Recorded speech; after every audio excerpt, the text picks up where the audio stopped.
aujourd'hui. Donc moi, je suis Aurélia Bénas, je suis consultante en capital humain et en transformation RH.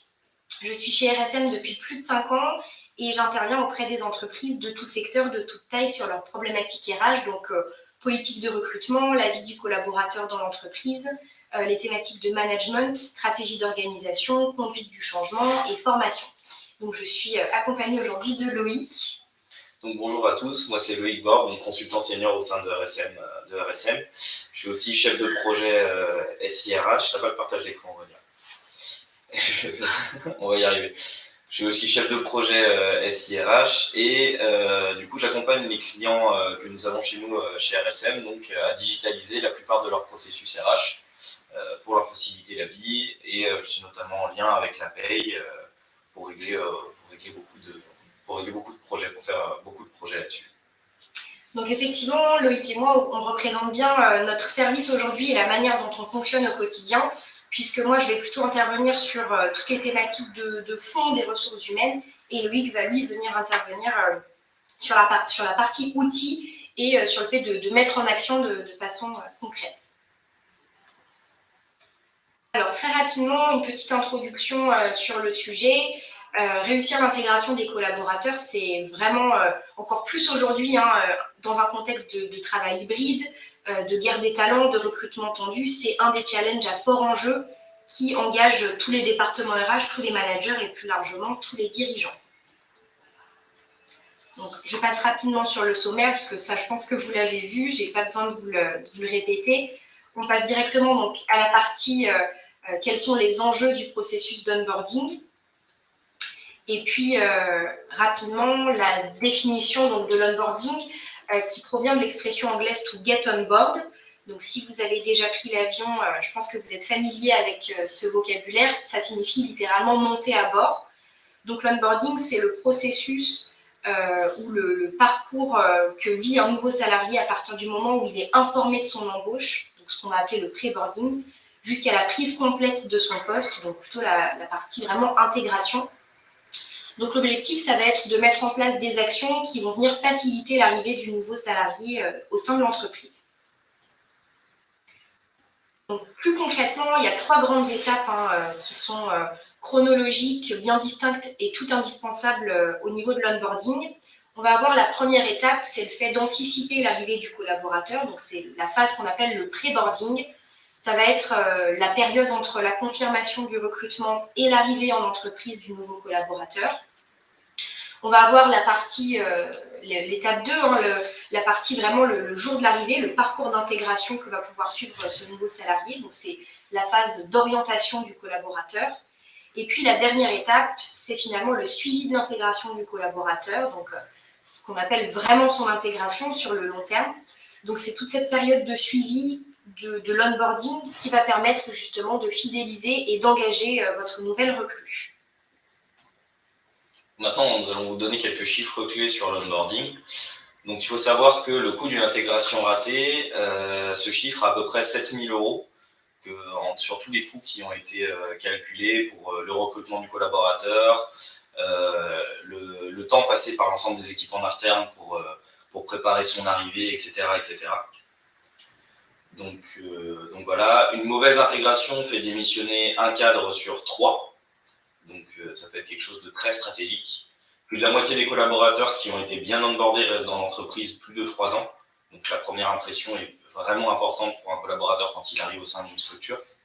Maintenant, quelques chiffres sous forme de pourcentage. On sait que 83% des entreprises ne s'estiment pas prêtes au moment d'accueillir une recrue. 80% de ces recrues décident de rester ou non dans les 6 premiers mois.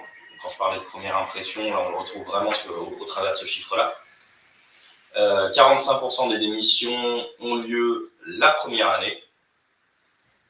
Et il faut savoir, celui-ci est assez parlant, 12% des salariés sont satisfaits de l'onboarding vécu. Donc ça fait vraiment pas beaucoup de gens sur l'ensemble de l'échantillon qui a été étudié.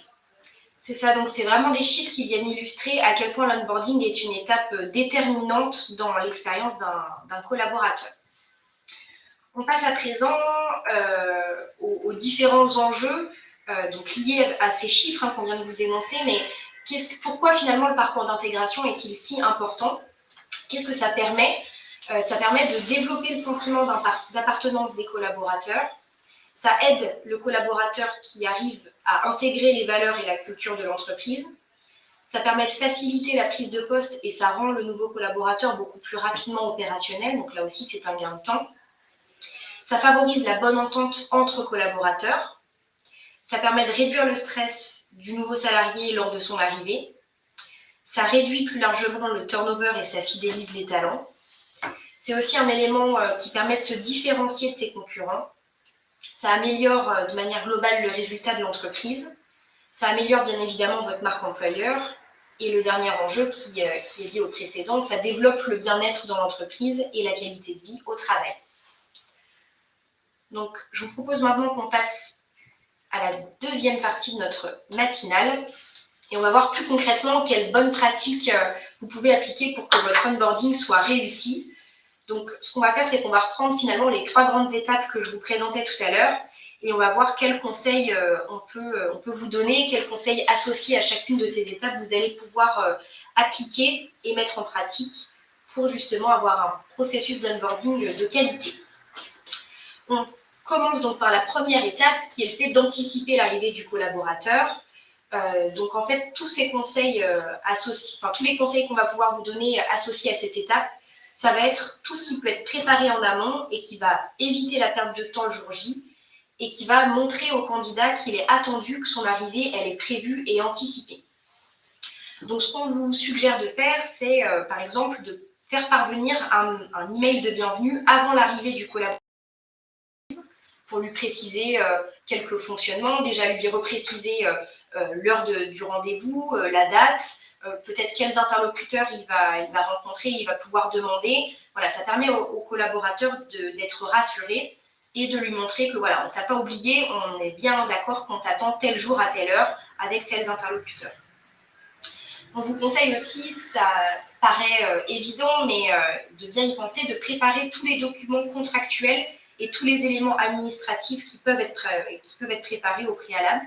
Donc le contrat, la mutuelle, tout ce que vous pouvez anticiper et prévoir. On vous conseille aussi de bien penser à rassembler le matériel nécessaire et préparer le lieu de travail du collaborateur, donc un bureau, une chaise, un ordinateur. Également très important d'anticiper les accès informatiques, les identifiants, les adresses mail du nouveau salarié. Je pense qu'on a tous fait l'expérience d'un collaborateur qui passe minimum bien une journée sans pouvoir avoir accès à vos serveurs ou à son adresse mail. Donc c'est dommage parce que, encore une fois, ça donne le sentiment que bon voilà, il n'était pas tellement attendu. Et puis c'est surtout de la perte de temps pour lui, pour vous, parce que voilà, c'est tout un temps où la personne ne peut pas être opérationnelle et faire des actions, en tout cas à valeur ajoutée. Également, pensez à informer et mobiliser les collaborateurs qui sont déjà chez vous. Donc, communiquer sur la future arrivée du collaborateur. Pourquoi pas désigner un référent, un parrain ou un comité ou groupe d'intégration. C'est important de prévenir les fonctions support puisqu'elles seront fortement sollicitées dans le cadre d'une nouvelle embauche. Donc, le service comptabilité, le service ressources humaines, tous les différents services support notamment qui vont interagir avec cette nouvelle recrue. On passe aux conseils qu'on peut vous donner concernant la deuxième étape. Donc là, c'est vraiment le jour J, le jour de l'arrivée du nouveau collaborateur dans vos locaux.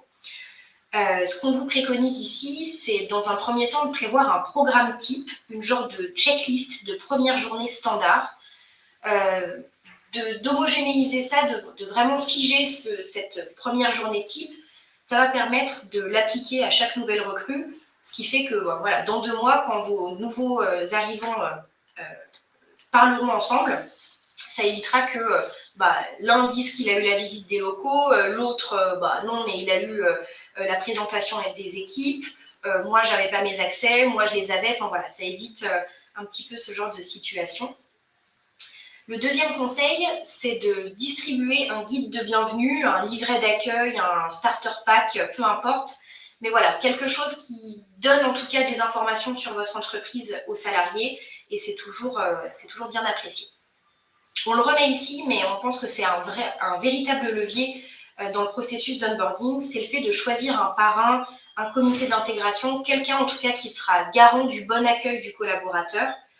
Le parrain, c'est une personne sans lien hiérarchique avec la nouvelle recrue, qui va lui apprendre les choses à savoir sur les coutumes de l'entreprise, qui va être garant de son intégration. Et donc, on pense vraiment que c'est un levier puissant, en tout cas, qui permet de sécuriser votre processus d'onboarding. Et en tout cas, ça met en confiance la nouvelle d'avoir une relation tout de suite un petit peu plus informelle avec quelqu'un de l'entreprise. Et c'est toujours bien, ça sécurise beaucoup.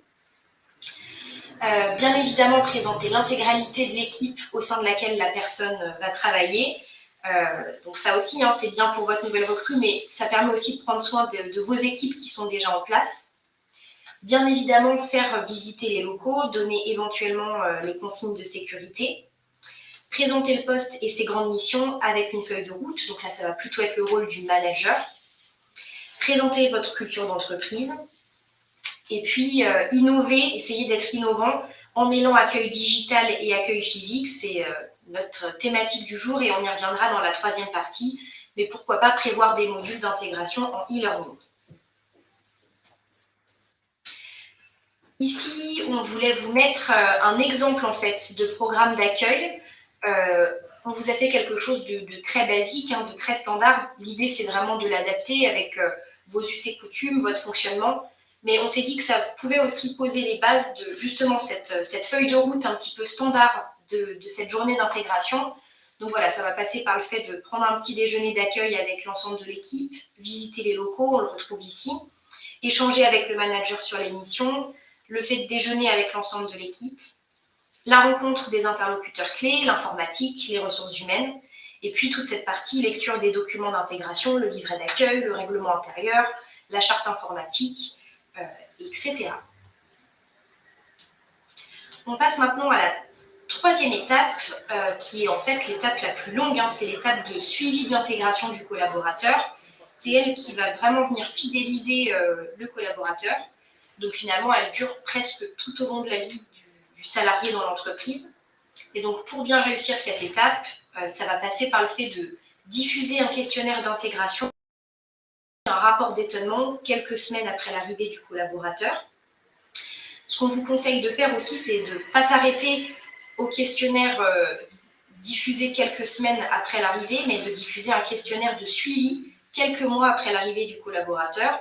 Souvent, on s'arrête à l'étape du rapport d'étonnement. D'ailleurs, on le lit plus ou moins, hein, mais voilà. Ce qu'on vous conseille de faire, c'est de prendre cette étape vraiment comme un suivi et de réitérer cette opération quelques mois après l'arrivée du collaborateur. Bien important aussi de prévoir les formations nécessaires aux outils et pratiques que vous utilisez, et ce, dans les semaines qui suivent l'arrivée du collaborateur. Là aussi, ça va contribuer au fait qu'il soit beaucoup plus rapidement opérationnel. Important aussi de réaliser des points individuels. Au-delà de mettre en place des questionnaires, des rapports d'étonnement, il faut aussi rencontrer vos nouvelles recrues, prévoir des points individuels avec eux et voilà, suivre un petit peu leur évolution, leur progression. On souligne ici donc l'importance de faire des feedbacks, en fait, d'écouter leurs feedbacks et de leur en faire aussi pour que la relation se construise et que la collaboration puisse évoluer. Donc typiquement, de faire des points individuels, ça peut passer par le fait de systématiquement finaliser la période d'essai avec un entretien qui serait tourné vers l'avenir, où on réalise les objectifs, les missions, est-ce que tout se passe bien, voilà, comment on contractualise véritablement la relation pour l'avenir. Et puis le dernier point qui vient en conclusion de cette slide et qui est très important, c'est le fait d'ajuster votre process en permanence en fonction des retours. Voilà, on fait des questionnaires d'intégration, on fait des points individuels. Il faut vraiment savoir être à l'écoute, en tout cas, de ce qu'on vous dit, des retours qu'on vous fait, et d'être un petit peu dans une posture d'amélioration continue pour améliorer votre processus d'onboarding.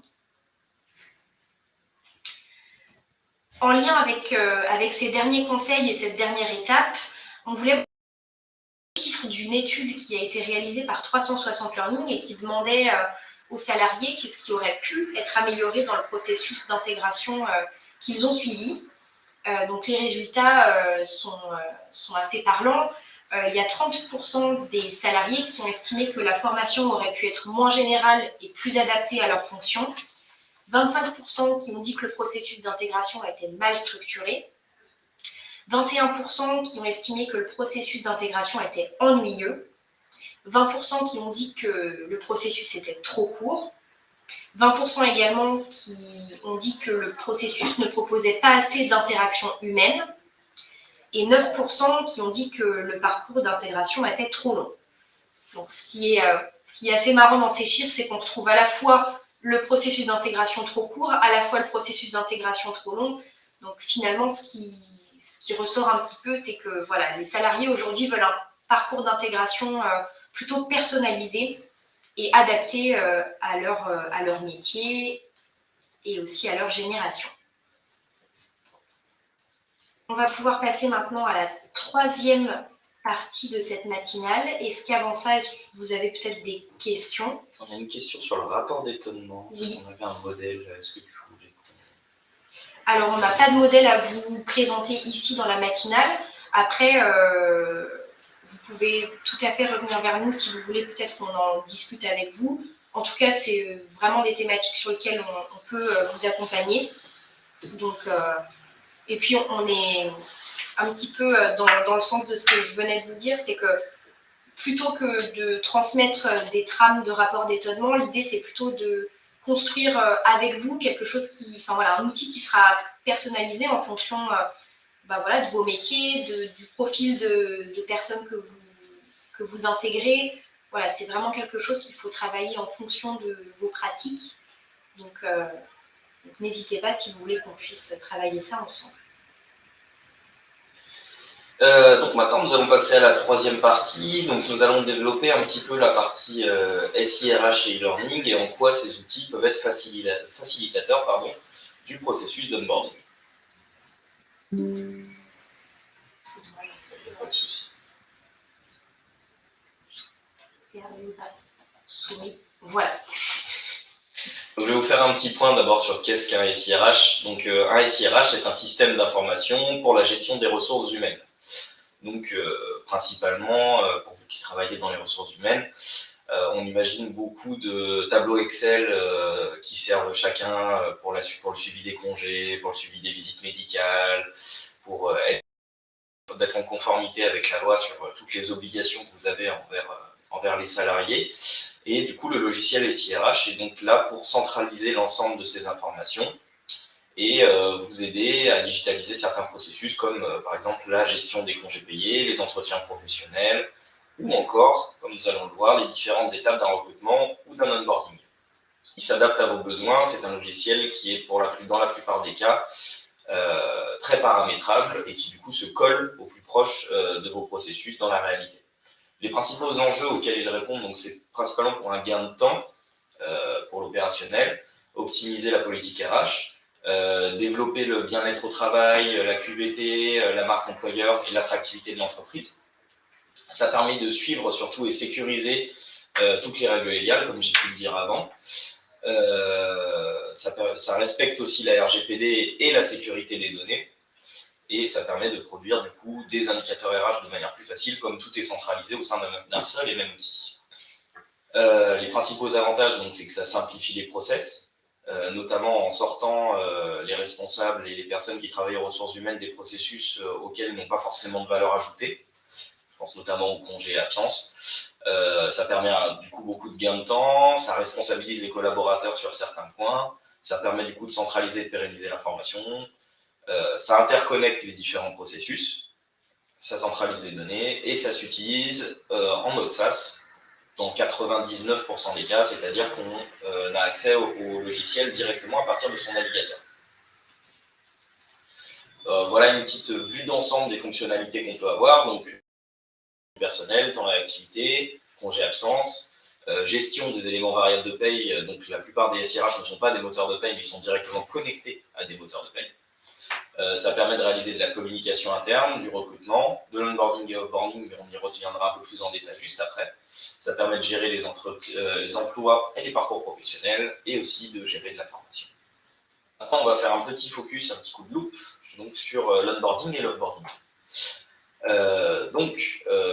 On parle de modules quand on parle justement de fonctionnalités SIRH. Donc, quels sont les avantages et les bénéfices d'un module d'onboarding? Donc, un module de gestion de l'onboarding permet d'automatiser la partie administrative de l'arrivée d'un collaborateur et de réaliser un véritable gain sur les tâches à faible valeur ajoutée. Ça permet de développer sa stratégie d'onboarding. C'est un levier d'engagement pour la motivation des collaborateurs. Ça permet de développer la marque employeur, de dégager du temps pour l'intégration physique et je dirais aussi pour l'intégration humaine du collaborateur, puisqu'il y a beaucoup de tâches qui sont du coup directement automatisées et qui permettent de libérer l'esprit des personnes qui sont en charge de cette intégration. Et ça permet de suivre et assurer la bonne exécution de l'ensemble des tâches du processus d'onboarding, comme on a pu voir sur la partie précédente. Toute cette petite checklist peut être donc digitalisée et être automatisée pour faire des relances aux personnes qui sont en charge de ces différentes tâches à chaque fois. Maintenant, quelques exemples. Donc, l'intégration d'un module d'onboarding sur un socle RH et gestion administrative des salariés. On peut avoir un formulaire de self-onboarding qui est envoyé sur l'adresse mail personnelle du futur employé avant son intégration, qui permet de récupérer en fait l'ensemble de ces informations personnelles qui vont venir alimenter son contrat et l'ensemble des données dont on a besoin en paye pour réaliser du coup ses futures fiches de paye.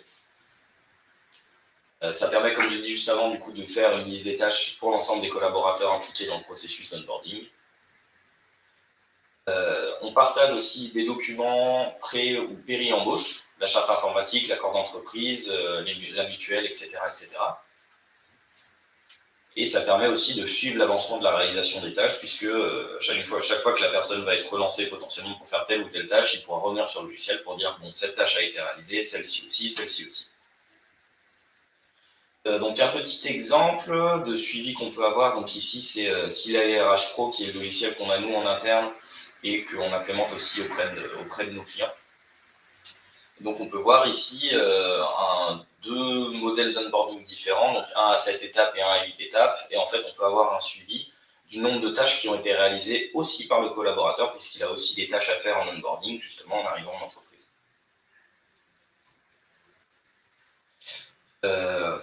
Ce suivi de l'avancement est disponible directement sur la page d'accueil du collaborateur, et en cliquant dessus, du coup, il peut avoir un détail de l'ensemble des tâches qui a été réalisé, et ça permet au service RH du coup de suivre l'avancement de l'onboarding. Peut-on envoyer directement le contrat de travail au collaborateur pour une signature électronique? Alors ça dépend des logiciels, mais c'est quelque chose qui oui, peut être possible et centralisé du coup au sein, par exemple sur Sila RH Pro, on peut même créer le contrat à partir de modèles qu'on aura préenregistrés, etc., etc. Donc maintenant, un petit exemple de processus. Dans un premier temps, on va avoir la validation de l'embauche. Ensuite, on va envoyer notre formulaire de pré-onboarding qui va nous permettre de récupérer toutes les informations personnelles du collaborateur. Ça va générer automatiquement une fiche salariée qui sera alimentée avec toutes les infos qu'on a récupérées dans le formulaire de pré-onboarding. On synchronise toutes ces informations-là avec le logiciel de paye. Ensuite, on pourra créer le contrat, encore une fois, grâce aux informations du formulaire de pré-onboarding. Et on lance les étapes d'onboarding et de préparation de l'arrivée du collaborateur. Et le jour de l'arrivée du collaborateur, lancement de ces étapes d'onboarding à lui pour qu'il puisse s'intégrer dans l'entreprise. Est-ce qu'avant qu'on poursuive, vous avez des questions peut-être sur la partie outils SIRH? Je suis à votre écoute, n'hésitez pas.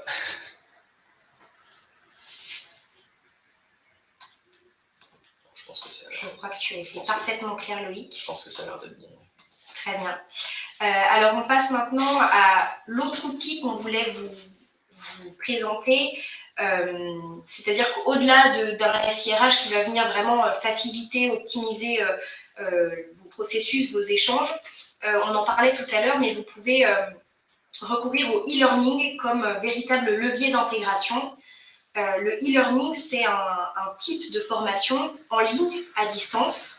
Et en fait, c'est un dispositif qui est donc disponible n'importe où et n'importe quand, qui permet de créer des parcours conçus sur mesure, qui permet aussi des suivis personnalisés, de rendre un petit peu des statistiques, des indicateurs clés de suivi de l'évolution de vos collaborateurs. Et donc, finalement, c'est des formations qui sont adaptées aux différentes générations que vous pouvez intégrer et aux différents métiers. Donc en fait, nous, chez RSM, on utilise cette plateforme à titre personnel sur de la formation plus généralement, mais on a créé un parcours d'intégration, un parcours nouvel entrant. On voulait vous montrer ce qu'il contient pour vous donner un petit peu un exemple de ce que ça peut donner. Donc voilà, toutes les étapes, tous les modules en fait en e-learning qu'on propose à un nouvel entrant qui arriverait chez RSM. Donc vous voyez que c'est sous forme de petites vidéos ou alors de questionnaires. Voilà, c'est vraiment quelque chose que vous pouvez construire et adapter à vos différents métiers. Donc par exemple, ce que vous voyez à l'écran, c'est le parcours qu'on utilise plutôt pour notre ligne de service audit. On va avoir d'autres étapes pour notre ligne de service expertise comptable, pour notre ligne de service conseil. Enfin voilà, c'est vraiment quelque chose que vous pouvez adapter et personnaliser. Donc nous, ce qu'on a décidé de mettre dans ce module nouvel entrant, c'est premier module, c'est tout ce qui concerne les premiers pas sur la plateforme de formation 360 Learning. C'est un petit peu ce que je vous disais tout à l'heure, c'est avant de leur faire utiliser vraiment la plateforme, on les forme à la plateforme pour qu'ils puissent voilà, savoir l'utiliser. Ensuite, deuxième brique qui est aussi très importante pour nous, c'est tout ce qui va être formation aux bonnes pratiques en matière de sécurité informatique. Donc là, ce qui est intéressant aussi avec le e-learning, c'est que plutôt que de passer 2 heures avec le responsable informatique, voilà, et de lui prendre 2 heures de son temps pour chaque nouvelle recrue, on fait un module en e-learning qui permet que, voilà, en totale autonomie, le nouvel entrant va pouvoir se former et apprendre les bonnes pratiques informatiques qu'il va devoir respecter tout au long de sa collaboration chez RSM en l'occurrence. Ensuite, on a toute une brique présentation de nos métiers. Voilà, donc quels sont les différents métiers que le collaborateur va pouvoir trouver chez RSM. Là aussi, c'est intéressant. Souvent, quand on intègre une nouvelle recrue, voilà, on est très focalisé sur son équipe, sur le métier que lui, il va faire. Voilà, ça permet aussi de s'ouvrir un petit peu et de tout de suite très bien comprendre quels différents métiers le collaborateur va pouvoir trouver dans sa nouvelle structure. Ensuite, on a une brique qui rentre un petit peu plus dans le détail, c'est-à-dire la présentation du pôle, en l'occurrence audit. Une fois que je comprends un petit peu l'univers de l'entreprise de manière générale, comment je peux en savoir un petit peu plus sur mon pôle, le pôle que j'intègre, quelles sont les pratiques, comment est-ce que ça fonctionne. Ensuite, on a, donc ça c'est très spécifique à nos métiers, mais voilà, une formation lutte anti-blanchiment. Ça, c'est aussi pour vous montrer qu'en fonction de vos secteurs d'activité, vous pouvez tout à fait intégrer des petits modules de formation qui sont voilà, très réglementaires vis-à-vis de vos métiers. Ou voilà, si vous êtes sur des métiers plutôt de l'industrie, voilà, quelle technique de sécurité je dois mettre en place au quotidien. Et puis, la dernière brique que vous voyez, c'est nos outils chez RSM France. Donc là, c'est une formation assez rapide, une acculturation à tous les outils que le collaborateur va pouvoir rencontrer. Donc l'idée, c'est pas qu'il puisse, en sortant de ce module en e-learning, maîtriser complètement l'ensemble des outils, mais au moins, il saura que ces outils qui sont présents chez RSM, qu'ils existent, et ça va permettre de le familiariser un petit peu avec les pratiques. Voilà, on est vraiment sur ce gain de temps, sur le fait d'être beaucoup plus rapidement opérationnel et sur aussi le fait que voilà, le collaborateur peut faire ça en autonomie, un petit peu quand il veut, et se former lui-même aux pratiques de l'entreprise.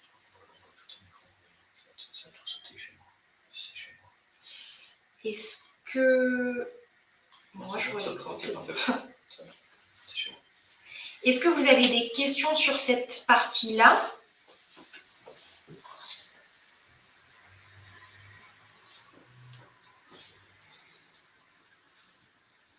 Je pense qu'on n'a pas de questions et que tout est clair. Donc on passe maintenant à la conclusion de cette matinale. Et en fait, en guise de conclusion, on voulait reprendre un petit peu ces histoires de 3 grandes étapes de l'onboarding. Et on voulait conclure cette matinale avec le fait de faire un focus sur l'importance de l'offboarding, dont on ne vous a pas encore parlé. C'est-à-dire que, bien évidemment, c'est important d'onboarder vos nouvelles recrues, de faire en sorte qu'elles se sentent bien, de tout faire pour que la collaboration se passe bien. Mais c'est aussi très important de soigner le départ éventuel de vos collaborateurs. Donc voilà, quelques derniers conseils concernant cette étape qu'il ne faut pas oublier et qu'on a tendance souvent à oublier.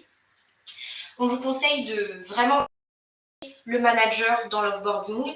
Donc ne pas laisser ça un petit peu au dépourvu, mais voilà, de vraiment impliquer le manager et l'équipe dans l'offboarding du collaborateur. De réaliser un entretien de départ, c'est-à-dire qu'on fait un rapport d'étonnement quand la personne elle rentre dans l'entreprise. C'est vraiment important de pouvoir terminer sur un entretien, essayer de comprendre peut-être les motifs du départ, ou du moins d'avoir en tout cas un échange sur le départ du collaborateur. Là aussi, on vous le remet, mais c'est toujours aussi important d'anticiper les documents administratifs du départ. Et puis, le dernier conseil qu'on peut vous donner, c'est le fait de garder contact. On ne sait jamais, on a tous, je pense, parfois retrouvé un collaborateur qui était parti. Et justement, le fait de soigner l'offboarding de vos collaborateurs, ça peut permettre, qui sait, une nouvelle collaboration à l'avenir. Voilà, on est toujours, on n'est pas à l'abri de réinteragir avec la personne qui est partie de notre entreprise. Et c'est donc très important de pouvoir soigner l'offboarding de vos collaborateurs. Voilà ce qu'on pouvait vous dire ce matin sur cet onboarding hybride. Est-ce qu'avant qu'on se quitte, vous avez des questions ? Moi, le temps que les questions arrivent, je voulais rajouter peut-être juste une petite chose. Simplement sur la digitalisation des processus, quelque chose que j'ai souvent entendu et que j'aimerais aussi un petit peu débunker, entre guillemets. Ce qu'on m'a souvent dit, c'est que la digitalisation empêchait les gens de se parler. C'est pas du tout le cas et c'est pas le but. Le but, c'est que justement, en tant que personne en charge des ressources humaines, ça vous laisse beaucoup plus de temps pour plus faire de l'humain que simplement des petites gestions de congés payés, enfin ce genre de choses qui peuvent vous prendre du temps et justement vous empêcher de faire mieux. Je pense que c'est ça m'a l'air d'être tout bon. Un bon mot de la fin. Il nous reste à vous remercier pour votre participation, à s'excuser encore une fois pour le problème technique qu'on a pu rencontrer. Voilà, il nous reste à vous souhaiter une très bonne journée et à vous retrouver très prochainement pour nos prochaines matinales RSM. Merci à tous, passez une bonne journée. Merci à vous.